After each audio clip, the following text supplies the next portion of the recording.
Okay, we'll start with this. What is the latest installment in the ongoing feud between Team Hyunmi Choi and Team Jessica Camara over what is a lack of payment? Hyunmi Choi responded to Brian Cohen, who manages the career of Jessica Camara. Hyunmi Choi said, "I don't like to publicly display personal matters like this, but because of recent events, I am forced to post. Please share this post so that false information is not spread. I would like to share the facts about misinformation being spread by Brian Cohen, the manager of Jessica Camara, about an ongoing situation regarding not receiving the full purse for our fight on April 27th.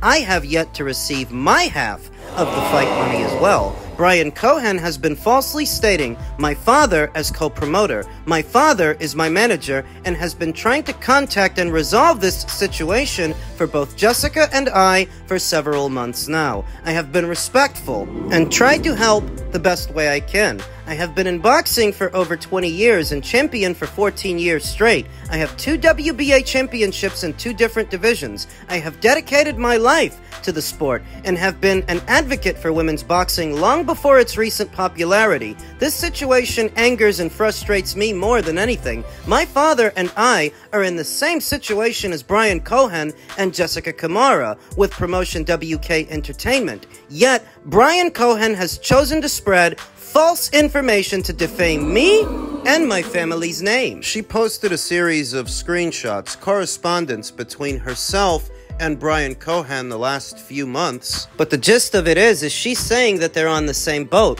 They haven't been paid either, to which Brian responded, "Well, it seems Ms. Hyunmi Choi likes to post conversations. Well, please allow me to retort. I have been completely respectful throughout this horrible ordeal, but now you are saying I'm spreading false information about you. I have tried to be as diplomatic as possible. If everyone would like to swipe left and see, I have given every single opportunity for them to pay. You will also see Korean Commission, KBA, has suspended that promotion. You will also see the WBA has suspended that promotion. Ms. Hyunmi Choi, in your post, you mentioned your credentials for whatever reason, probably to feed your ego a bit more. But I'm here to tell you, you were wrong. Your dad was wrong, and the promotion was wrong. Now everybody can swipe left and see what I'm referring to. You will see an image of Hyunmi Choi's father, her manager, Hyunmi Choi herself, and the promoter that's said to be behind all of this, WK Promotions, corresponding email from the Korean Commission that reads, "As a local commission, I am sorry I cannot provide much help. However, we will do the best we can. This is natural. Until this issue is resolved, the Korean Boxing Association, the KBA, Korea Local Commission, will suspend WK Entertainment Promotions, Jung Hee-won, indefinitely. Even if this issue is resolved, separate sanctions will be implemented, and as far as I know, as for the cost of the championship gloves, Team Canada may not have received them yet. We recommend that you consult with manager Brian Cohen, including this aspect in general, since the WBA supervisor at the time started the championship after becoming aware of the general issues. We recommend checking in with him. Best regards." The email itself is dated July 2nd, having been sent a little over a month ago. What the email states quite plainly is that the promotional outfit that oversaw this show, that promoted it, they're suspended, and there will be other sanctions levied against them, not just with the Korean Commission, but the WBA as well. Correspondence from the WBA themselves reads, "I am sorry to hear that the promoter, WK Entertainment Promotions, Jung Hee-won, has not paid Jessica her well-deserved rest of the agreed purse for her last fight in Korea against Hyunmi Choi. In response to this act, the WBA will suspend Jung Hee-won from any further approvals to championship fights until he provides the corresponding payment to Jessica. Please let us know any other way that we can help. We are hopeful to hear this issue will get sorted out before things get worse and the news spreads out." Well, the news has been spread. Hyunmi Choi says she didn't get paid for that fight either. But can Hyunmi Choi be taken at her word? when seemingly it was her team that orchestrated all of this, promoted the show, and put it all together. Is it that the promoter was expecting more of a turnout? He expected to generate more money from the show than the show actually generated, and that's why Jessica wasn't paid. Tell you what, it doesn't really matter. So long as it's on paper that Jessica was supposed to receive a certain amount of money, that's all that matters, that they have it in writing. Hypothetical scenario where they were unable to meet sales projections doesn't make the promoter any less culpable in this situation. If Jessica has it in writing, she's supposed to get a certain amount of money. Could you imagine traveling halfway around the world into hostile territory as the away fighter, winning the fight against all odds and then not being paid? That's horrible. So because there's so much distance between them, it's hard to imagine that this gets resolved in a jiffy. Jessica's here in America right now. Hyun-mi Choi and all of them, they're over there in South Korea. What are we looking at? Court proceedings? A court case between the two teams? Sucks, man. You know, this is the kind of stuff that happens away from the big promotional outfits like a Matchroom or a Top Rank. It's unfortunate, but it happens. Men's featherweight news, yesterday's action and our continued coverage of all of it. Luis Lopez, then IBF featherweight champion, defended his title against Angelo Leo, who pried it away from him with a left hook right out of the devil's ass. The very last thing I expected. This is one prediction I got wrong, because I expected that while the fight would be tough for Luis, as Angelo is a tough customer, I expected that Luis would do enough to win a points decision. Instead, he got himself knocked out. The fight. It really wasn't one way. There were moments where Angelo Leo was having success, getting off punches, getting off combinations, moments where Luis Lopez responded in kind. But if you knew that Angelo Leo, former WBO super bantamweight champion Angelo Leo, was a tough customer, and you knew that he would make it a fight, why didn't you go with him? Well, Angelo Leo's not really known as a knockout merchant. He wasn't ever known for power. At 122, now at 126, he's not known as a guy who's a devastating puncher. So the idea that he was going to go in there as the away fighter and knock Luis out, it just didn't seem likely to me. So you can imagine my surprise when I turned my attention to the screen and saw that left hook from hell countering Luis Lopez's jab. That's what happened. Luis Lopez shoots a jab and Angelo Leo catches and counters with a left hook that lands flush. Right on the button. Drops Luis Lopez like a sack of potatoes. Sack of laundry. Luis Lopez has always struck me as a somewhat unconventional boxer. Not textbook, not a textbook boxer, certainly not a cerebral guy, more of an athletic guy that uses his athleticism. What it allows him to get away with. It's very awkward punches from awkward angles, leaping hooks and things like that. Things that aren't textbooks. Likely because he's not textbook, a lack of fundamentals that Angelo Leo was able to capitalize off that opening. Angelo Leo, who's done a fantastic job of rebuilding himself after the first professional loss of his career to Stephen Fulton about 2 or 3 years ago in January of 2021. He has since fought 5 times since then. His story. So Angelo Leo, several years and several fights ago, used to fight under the Mayweather Promotions banner on the PBC side of things. And he became WBO champion when he fought then unbeaten Tremaine Williams for the newly vacated WBO title. After that, he sought to unify titles with then champion Stephen Fulton. He lost. And what was a great fight, a competitive fight between them, but a fight that he lost. Stephen went on to become a unified champion,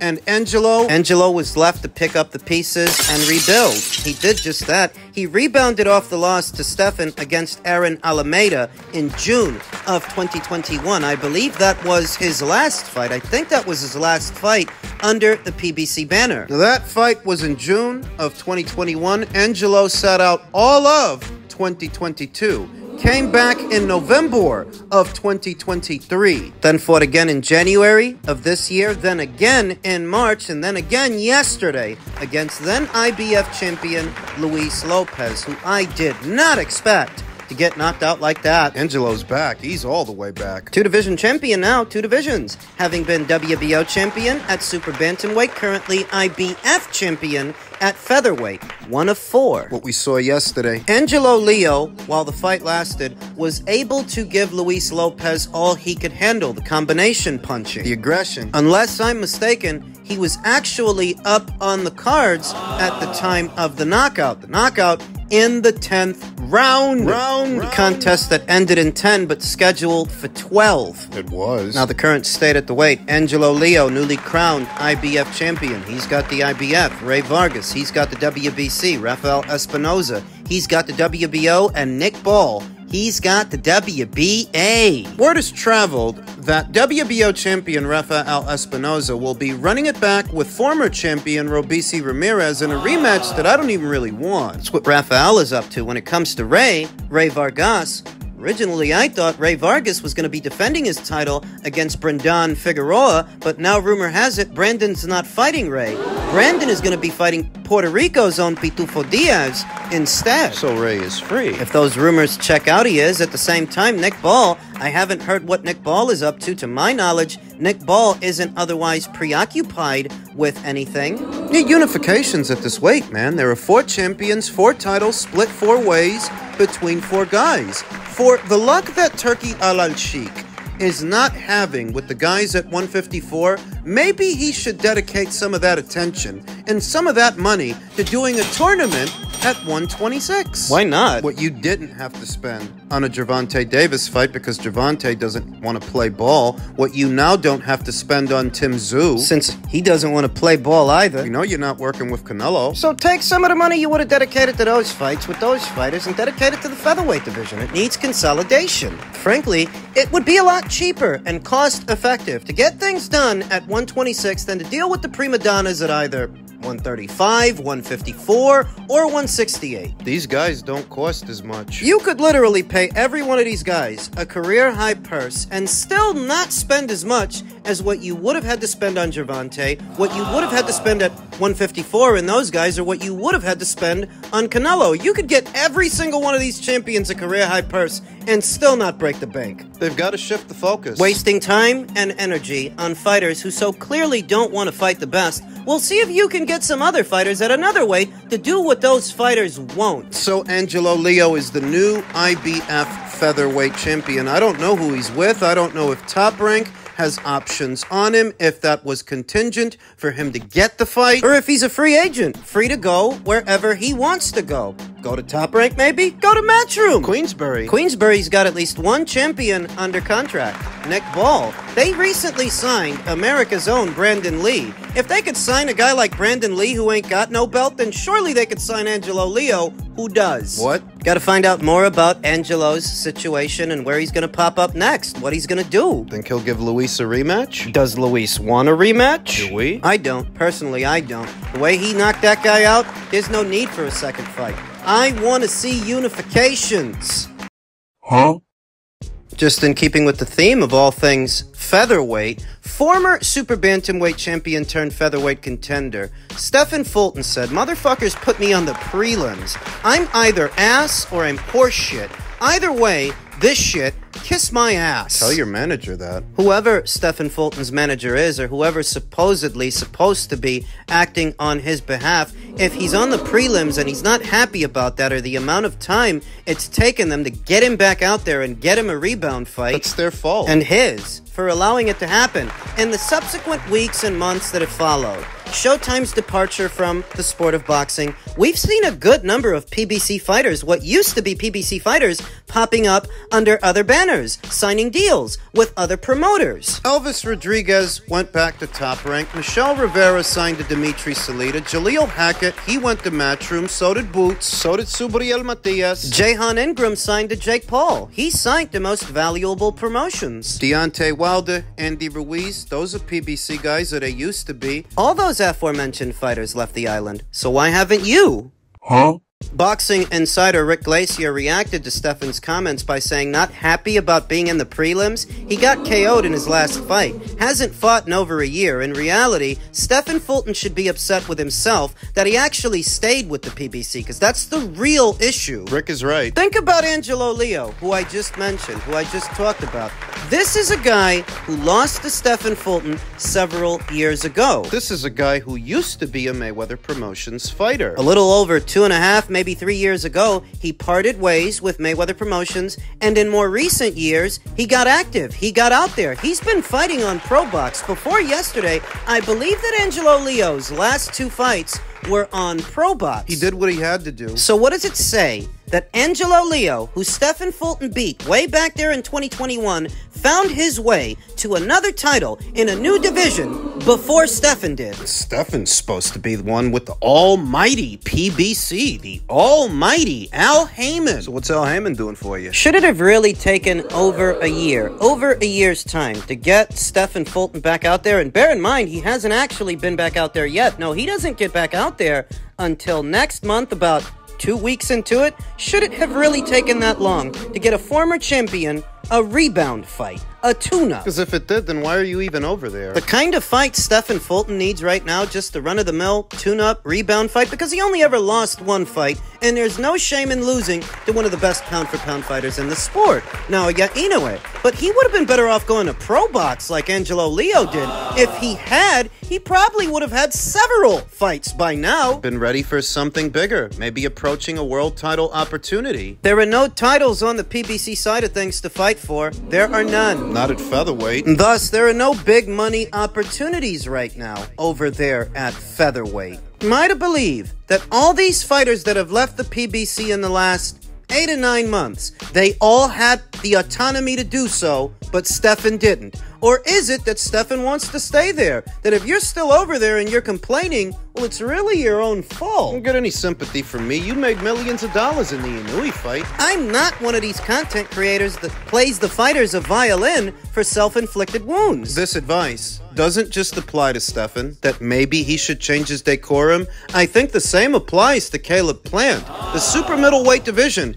has a lot of opportunities for a former champion like Caleb Plant. But when the most the PBC can do for you is a Stephen McCumbee fight? What about Alberto Puello, newly crowned WBC champion? Do you think he's in the running for a Gervonta Davis fight? Do you? What big fights are they going to make for him? That any fighter that's sidelined over there, that's sitting on the shelf waiting for something big to happen, when it doesn't, it really is their own fault. And their teams, because you should know by now, they ain't got the dates. If I know that, you should know that. They ain't got the fight dates. I knew that at the end of last year when Showtime walked away from the sport of boxing and Amazon stepped in with little more than just a distribution deal. No more, no less. It's going to be a scarcity of money, a scarcity of fight dates, and I knew that then. If I knew that, I'm fairly confident these fighters' teams knew that, their management. And if you're still over there knowing that, whatever happens or doesn't is your own fault. Cry me a river.